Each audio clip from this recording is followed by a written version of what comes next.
Prominent ഉള്ള company ഞങ്ങളെ 0 നിന്ന് 100 എത്തിച്ചു. PCB ഡിസൈനിങ്, സർക്യൂട്ട് എങ്ങനെ ഡിസൈൻ ചെയ്യുന്ന സോഫ്റ്റ്വെയർ, എങ്ങനെ ഒരു സോഫ്റ്റ്വെയർ PCB ഡിസൈൻ ചെയ്യാനുള്ള ബേസിക്സ്, പിന്നെ സോൾഡറിങ്ങിൻ്റെ ബേസിക്സ് എനിക്ക് അറിയേണ്ടതില്ല. അതിവിടെ വന്നിട്ടാണ് കുറച്ചൊക്കെ മനസ്സിലായത് ഈ സോൾഡറിങ് എങ്ങനെയാണ്. പിന്നെ SMPSൻ്റെ ഒരു ബോർഡ് ഞങ്ങൾ സ്വന്തമായിട്ട് സോൾഡർ ചെയ്തു. ആദ്യമായിട്ടാണ് അങ്ങനെ ചെയ്തത്. അപ്പോൾ ഗ്രേറ്റ് എക്സ്പീരിയൻസ് ആയിരുന്നു. അങ്ങനെ എന്തുകൊണ്ടും ഈ ഒരു 7 ദിവസം ഞങ്ങൾ യൂട്ടിലൈസ് ചെയ്തിട്ടാണ്.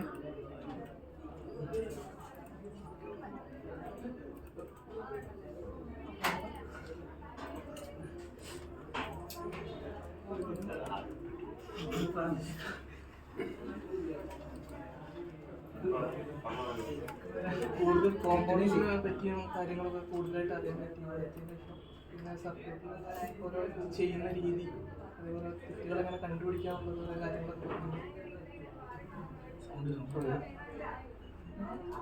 സർക്യൂട്ടിൻ്റെ ഓരോ ബേസിക് കാര്യങ്ങളൊക്കെ പറഞ്ഞു.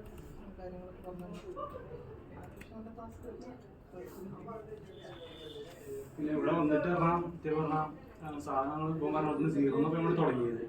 പിന്നെ നല്ല ട്രിപ്പിൾ ഷൂട്ടിങ്, അതാണ് നമ്മുടെ കാര്യമായിട്ട് എനിക്ക് ഇഷ്ടമായത്. കാരണം ഒരു സർക്യൂട്ട് കൊണ്ടിട്ട് ചില തെറ്റുകൾ കണ്ടുപിടിക്കാൻ അങ്ങനെ എങ്ങനെയാണ് അത് ആദ്യം പഠിപ്പിച്ചത്.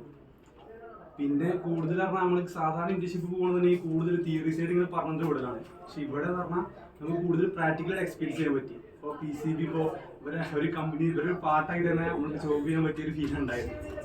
സാധാരണ 7 സ്ഥലങ്ങൾ തള്ളി നിൽക്കുകയാണ്. ഇവിടെ 7 ദിവസം കഴിഞ്ഞത് ഞങ്ങൾ അറിഞ്ഞിട്ടില്ല സത്യം പറഞ്ഞാൽ. പിന്നെ എല്ലാ സാധാരണ കമ്പനീസ് പറഞ്ഞാൽ അവർ പ്രൊജക്റ്റ് അങ്ങനെ എല്ലാവരും അങ്ങനെ പറഞ്ഞു തരാറില്ല. പക്ഷെ ഇവിടെ പറഞ്ഞാൽ എല്ലാം നമുക്ക് പഠിപ്പിച്ചു തന്നു.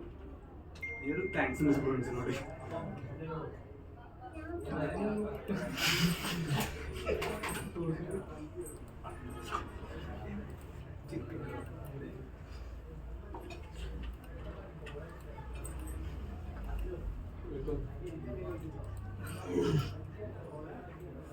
സോൾഡർ അങ്ങനെ അറിയില്ലായിരുന്നു.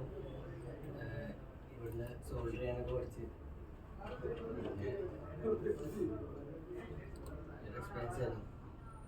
ദിവസം അറിയില്ല, കുറേ മനസ്സിലാക്കാൻ പറ്റി.